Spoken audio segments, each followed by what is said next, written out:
And we're here today with the Nokia 5233, and these are our first impressions. Alright, so the phone feels pretty cheap. Lots of plastic all around.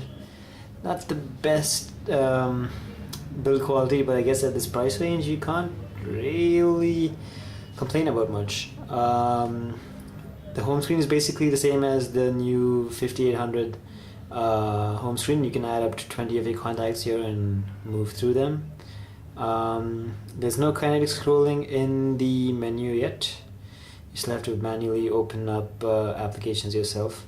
But there is kinetic scrolling in a couple sub-menus, which is pretty cool.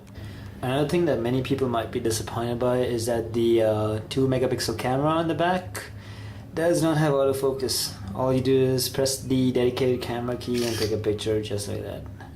No focusing there, unfortunately.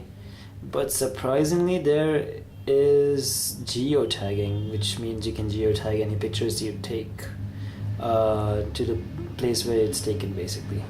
Otherwise, the camera UI is basically the same. You'll notice that there's a lot of the same features that are there on the 5800, but since there's no flash on the back of this camera, there are no flash options on the camera interface either. Since the 5233 doesn't have 3G, it also does not have a front-facing camera, but it does have a proximity sensor to lock the touchscreen when you make calls. There's also a 3.5mm jack and a USB port right there.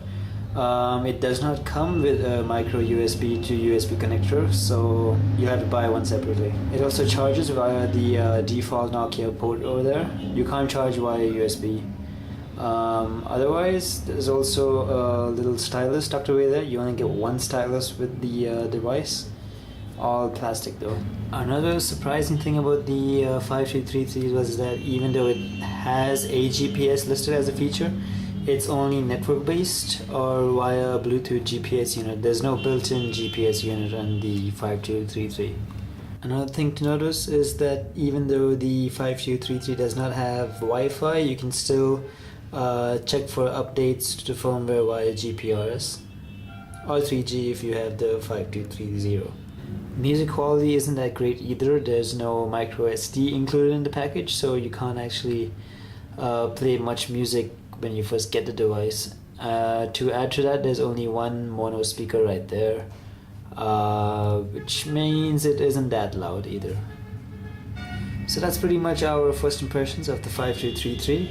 As you can see, it's nothing majorly impressive about the phone. It's just a pretty cheap touchscreen phone with nothing majorly new included with it.